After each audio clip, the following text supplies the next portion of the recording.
4.3, polynomial division, remainder theorems, and the factor theorem.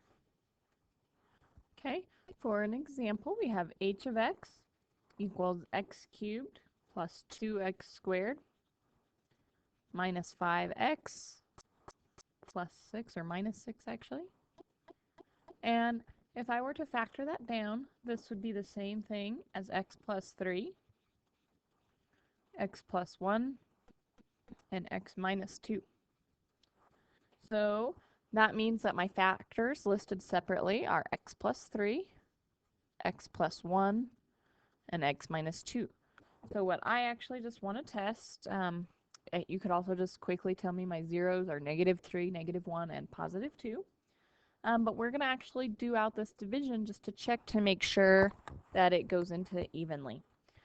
So when we do normal division, we would actually not have any remainder if something goes in evenly. So remember that we don't want a remainder. So if I were to divide my original function by one of these things, I should get 0 out of that for my remainder. Okay, so I will pick, in the book it does x plus 1. It doesn't matter. I think we'll do x plus 3 to see if x plus 3 goes in evenly to x cubed plus 2x squared minus 5x minus 6. Okay, make sure that you have, when we're doing our division, that we have descending order. So this goes 3, 2, 1, and really 0 for our exponents here. And really think about it like that, because if we don't have something with one of those numbers, if it doesn't go in order descending, we will probably end up having problems. So what times x will give me x cubed? Okay, so I'm going to write it right above it. I have x squared. Then I'm going to take x squared times x. So that multiplication will give me x cubed. X squared times 3 will give me positive 3x squared. So plus 3x squared. I'm going to go ahead and erase these lines. You don't need to write them every time at all. I'm just kind of showing you what's going on. And then I'm going to do this subtraction. So then I'm going to go through and I'm going to change all my signs. I'm going to do it in a different color so that we can actually see things, because if it's all in the same color, people get confused. What I want to happen is I always want these to cancel out. That's what I'm doing when I do my division. X cubed minus x cubed gives me 0x cubed. I can write a 0. I don't necessarily have to. I have 2x squared minus 3x squared will give me a negative 1x squared. Okay, I'm going to bring down this 5x. So I have negative 5x. Now I'm looking to figure out what times this first number in here, this variable, so this is x, what times x will give me negative 1x? That's what I'm going to write right above here. So I have negative 1x. So negative 1x over here on the side times x will give me negative x squared, or negative 1x squared, however I want to write it, which is what I want because this is what's right here. Okay, so I'm going to erase some of my lines. Okay, negative 1x times x gives me negative 1x squared. Negative 1x times negative 3, so negative 1x times 3 gives me negative 3x, so I'm going to subtract 3x. And now what I have to go do is I have to switch all my signs around. So I'm going to subtract this, and instead of writing a subtraction sign out front, what I'm just going to go do is I'm going to go through and change all my signs so that I can add them nicely and things work out better like that. So I have a negative 1 plus 1, and then I have a negative 5 plus 3, x, should be saying my x's, and that will give me negative 2x. I'm going to drop down this negative 6. What times x plus 3 will give me negative 2 minus x? So then I'm going to go back and I'm going to say what times 2x, what do I have to multiply? Or whoops, I'm sorry. What times x will give me negative 2x. That will be negative 2, so I have a negative 2 up here on top. Negative 2 times x gives me negative 2x. Negative 2 times 3 gives me negative 6. No x's anymore. And then I have to go through and subtract everything. When I subtract, all I do is change the signs on the bottom piece.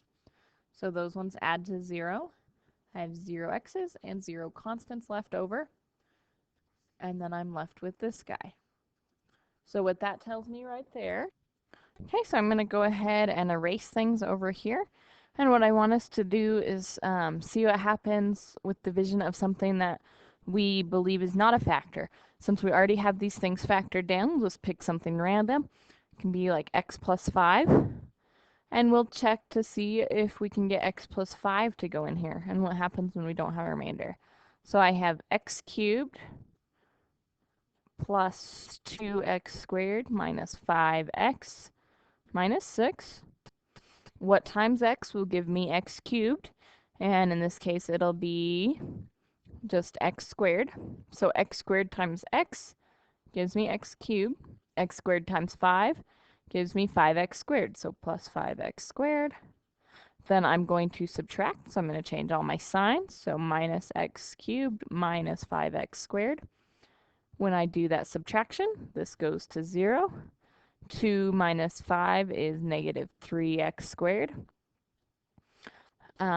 Negative 3x squared, what times that? What will give me negative 3x squared when I multiply by x plus 5? So that will be negative 3x. Negative 3 times x will give me negative 3x squared. Negative 3, I forgot to bring this down. So I will go ahead and bring down the negative 5x. Negative 3x, this guy, times this, will give me a negative 15x. And then I'm going to change all my signs out. So this will be a plus and this will be a plus. These ones will add to 0. And then I will have negative 5 plus a positive 15 will give me a positive 10x. And then I'm going to bring down this negative 6. Okay, what times x will give me 10x? And that is going to be 10, so plus 10. 10 times x is 10x. 10 times 5 is positive 50. And when I go through and I change my signs, I have a negative 10 and a negative 50. Those add to 0. And negative 6 minus 50 is negative 56. So this is something that happens. My remainder would then be 0. If I actually wanted to write this with a remainder, it would look like negative 56 over what I'm dividing by, so x plus 5. So if I asked you to divide this and it didn't go in evenly, this is what my answer would look like. If it did go in evenly, this here, it's circled in red, is what your answer will look like. Okay, if I ask for the quotient of that. And they have another way to write it, which is written in nice little things called p of x equals, which p of x stands for my dividend, which was the thing underneath my square root, or not my square root, my division sign. The divisor is the thing I'm dividing by. The quotient was most of the answer that I got out of there, so that would be called qx. And then I would add to that my remainder. Okay, so this means basically they say dividend.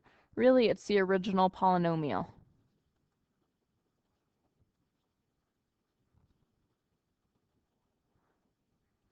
Okay, this was the divisor, what I'm dividing by. This is my quotient, which is my answer.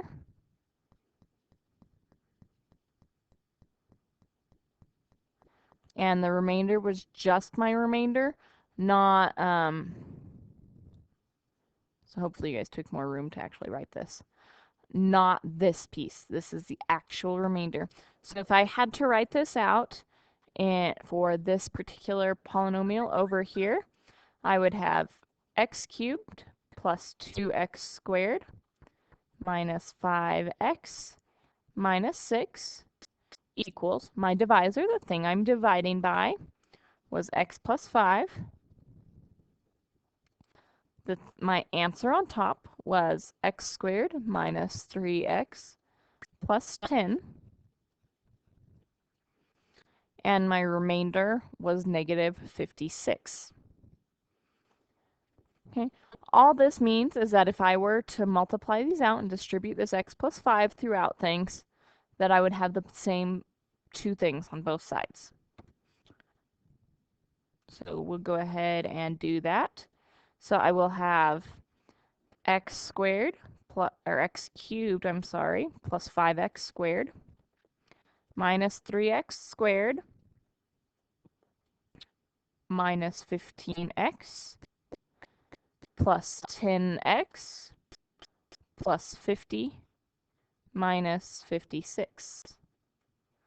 Can't have a trash can right there. When I combine my like terms, I have x cubed. My x squareds, I have a 5 and a negative 3, so that's 2x squared. My negative 15 and positive 10 give me negative 5x. My positive 50 and my negative 6 give me negative 6. And voila, I have the same thing on both sides. So that's a check for you you could do to make sure that you actually have the right thing when you divide. And for your actual questions that ask you to do this, to write it in this form, all you have to do is actually write px equals this very first line that we did. You don't have to multiply it out or do anything else. That is it. They tell you what your p is and your q, so they give you this piece and this piece. You have to do your division to find these two pieces. Okay, so you have to actually do this out in division. And then using the same numbers, so we'll use the same polynomial. We had h of x.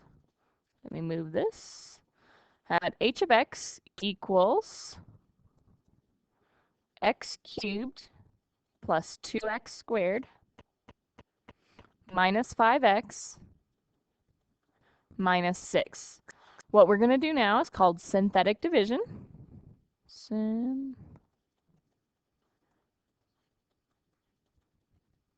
We already knew, looking back at our other pages, what numbers actually went into it. So if I wanted to divide by, let's say, x minus 2, so I want to do this division divided by x minus 2. In order to do synthetic division on anything, what I have to do is first decide what will make your divisor equal to 0.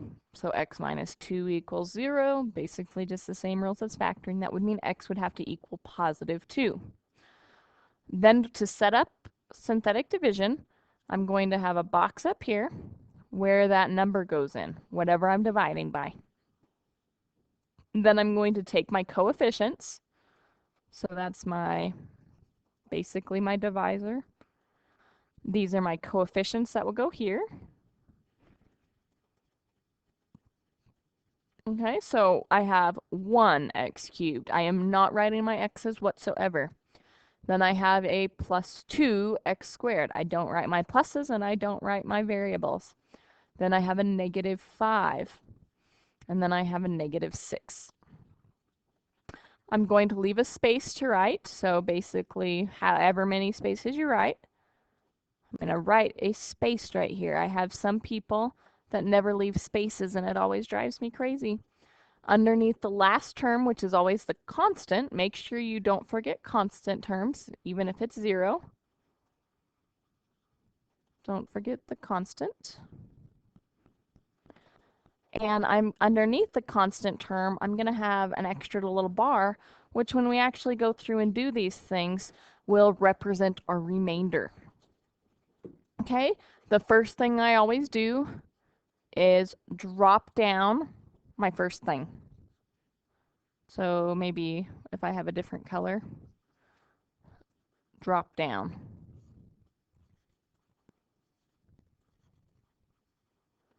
And after we get used to it, it's really not that bad. And then what I'm going to do is I'm going to take 2 times this number because of this 2. 2 times 1 is 2.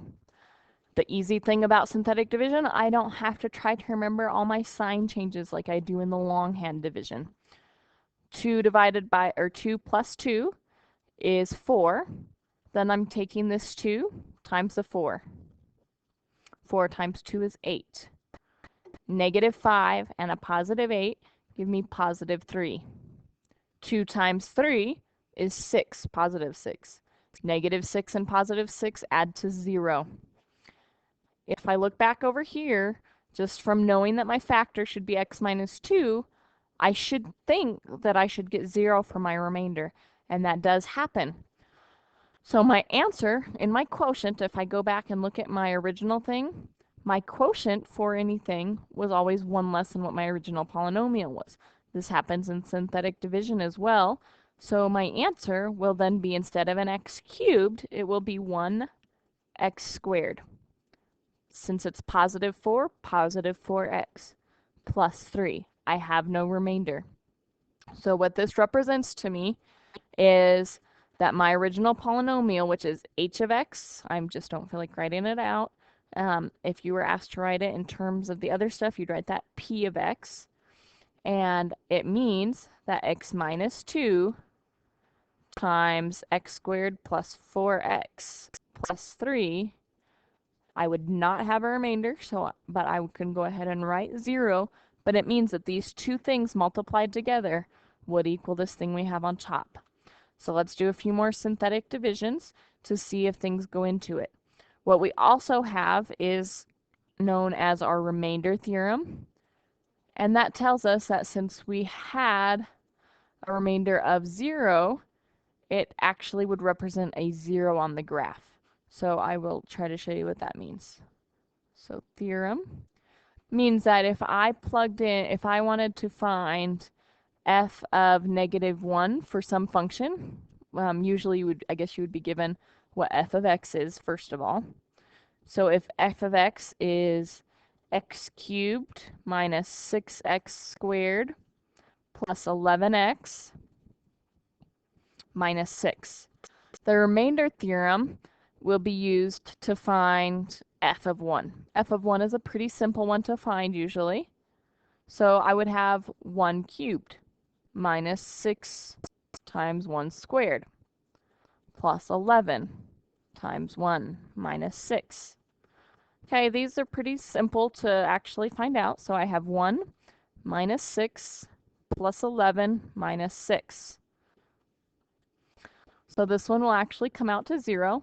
So f of 1 equals 0.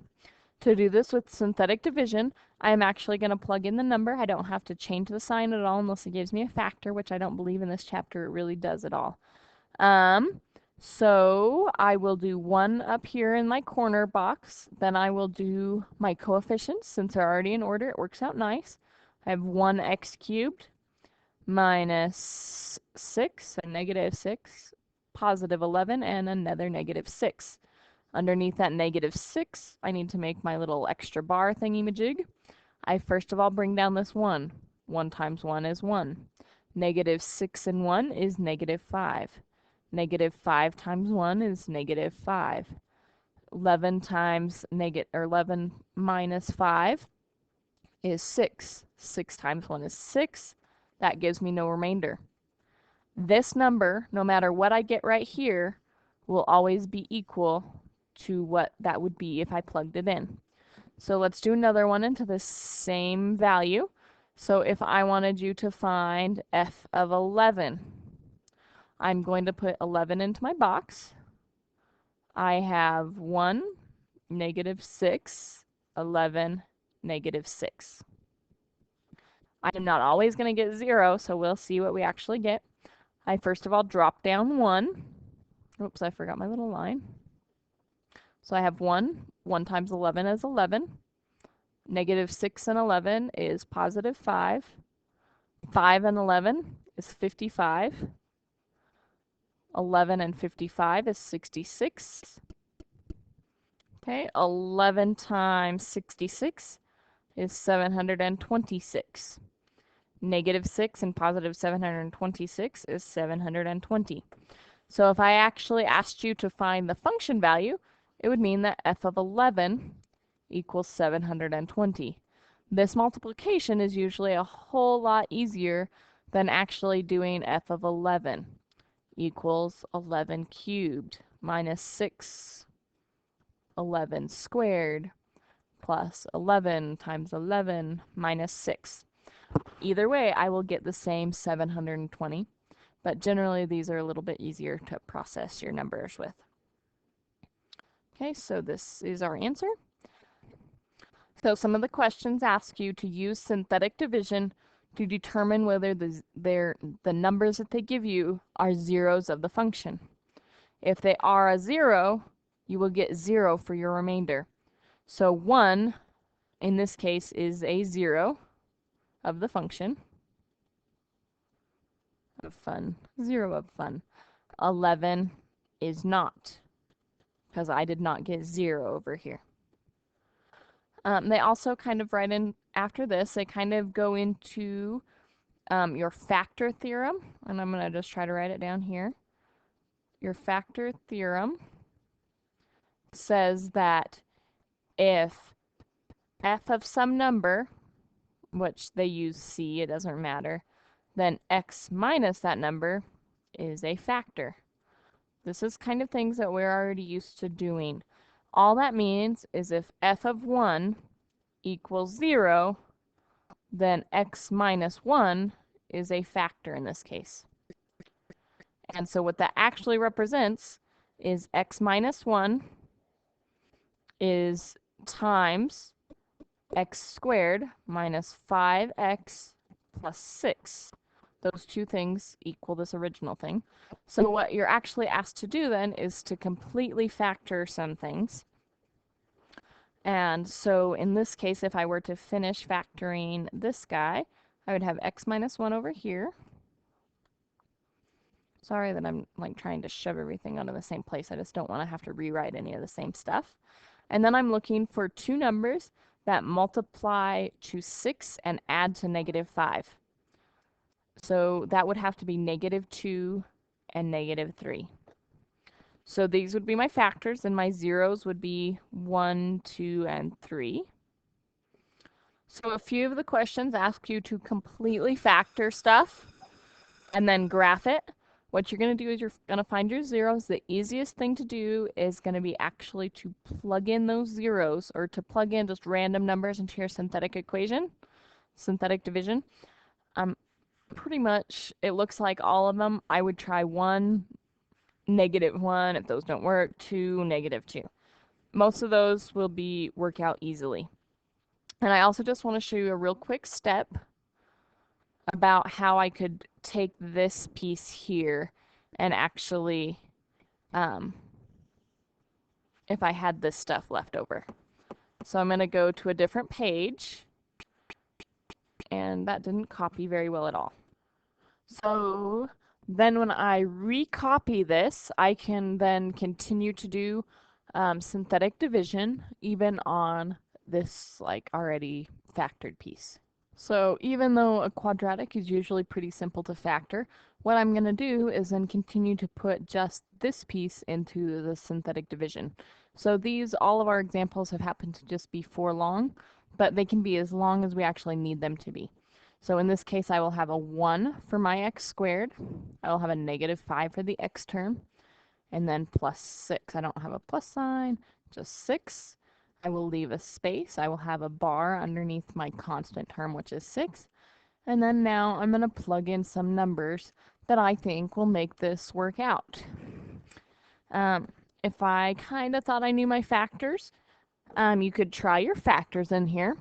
In this case, since I can look at it and factor and say I would have x minus 2 times x minus 3, what I'm actually going to do is I'm going to use positive 2 or positive 3. Doesn't matter. Either one will get us either of the factors. I drop down the 1. 1 times 2 is 2.